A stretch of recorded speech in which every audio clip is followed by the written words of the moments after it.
کہ بچوں کی پیدائش میں وقفہ کیوں ضروری ہے؟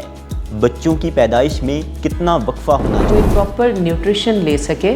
اگر برتھ اسپیسنگ نہیں ہوگی تو بچے کی ہیلتھ بھی متاثر ہوگا. جو ٹریس منرلز ہیں ان کی کمی ہو جاتی ہے. دیٹ از دا ریزن کہ فیمیل ہیلتھ بہت بری طرح سے متاثر ہوتی ہے. ہائپر ٹینشن کا ایشو ہے یا بلڈ پریشر ہائی رہتا ہے یا ڈائبٹیز ہے یا کوئی اور میڈیکل کو ماربیڈیٹی ہے تو ان کے اندر ہم انہوں نے برتھ کنٹرول میتھڈ کو یوز کرنا ہوتا ہے. ان سے میڈیکل ہسٹری لے لیتے ہیں اور ان کا ایک جنرل فزیکل ایگزامینیشن. السلام علیکم ناظرین، میں ہوں آپ کا میزبان شمس الحق.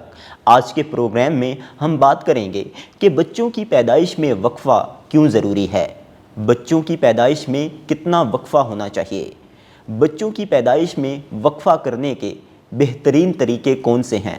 اس پر بات کرنے کے لیے میرے ساتھ موجود ہیں گائناکالوجسٹ ڈاکٹر مریم صاحبہ. ڈاکٹر مریم صاحبہ، ہمارے ناظرین کو یہ بتائیے کہ بچوں کی پیدائش میں وقفہ کیوں ضروری ہے؟ بچوں کی پیدائش میں وقفہ ایک بہت امپورٹنٹ ٹاپک ہے جس پہ بات کرنا بہت ضروری ہے. وجہ کیا ہے کہ پاکستان اس وقت جو پاپولیشن کے اعتبار سے دنیا کا 5واں بڑا ملک ہے. So now you can imagine کہ جو گروتھ ریٹ ہے وہ پاکستان کا کتنا تیزی سے بڑھ رہا ہے اور that is affecting the quality of life of the people who are living in Pakistan. So it is very important کہ کانٹراسیپشن یا برتھ کنٹرول کے بارے میں ڈیٹیل میں بات کی جائے. بچوں میں وقفہ اس لیے ضروری ہے تاکہ آپ کے جتنے وسائل ہیں آپ اس کے حساب سے اپنا فیملی سائز ڈیسائیڈ کریں اور پھر ان بچوں کی تربیت اور ان کی تعلیم پہ بھرپور توجہ دیں تاکہ وہ معاشرے کے لیے ایک امپورٹنٹ فرد بن سکیں. ٹھیک ہو گیا. اچھا، اس میں جو بچے اور ماں کی جو صحت ہے اس حوالے سے تھوڑا ہمارے ناظرین کو بتا دیجئے کہ وقفہ کرنا بچے اور ماں کی اچھی صحت کے لیے کیوں ضروری ہے؟ ماں کی صحت کے بارے میں جب بات کی جاتی ہے تو پراپرلی اسپیس پریگنینسی میں ماں کی صحت بہت زیادہ بہتر ہوتی ہے ایز کمپیئر ٹو وہ پریگنینسیز جن کے اندر اس چیز کا خیال نہیں رکھا جاتا یا برتھ اسپیسنگ جو ہے وہ بہت کم ہوتی ہے. آپ اس کی اگزامپل اس طرح سے لے سکتے ہیں کہ اگر کوئی خاتون فرسٹ ٹائم پریگننٹ ہو رہی ہیں تو ان کے اندر نیوٹرینٹس، منرلز، آئرن، کیلشیم ایک اپروپریٹ اماؤنٹ میں موجود ہوتے ہیں. جو گروئنگ بچہ ہے وہ انہی چیزوں کو استعمال کر کے اپنی باڈی کو گرو کرتا ہے and then the baby is into this world.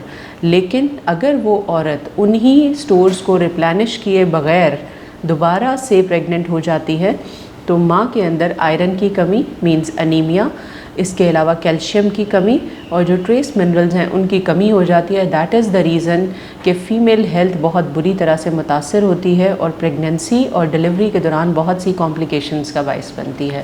جہاں تک بچوں کو دیکھا جائے تو ایک بچے کا رائٹ ہے کہ اس کو مدر فیڈ کروایا جائے فار ایٹ لیسٹ 2 ایئرس تاکہ وہ ایک پراپر نیوٹریشن لے سکے.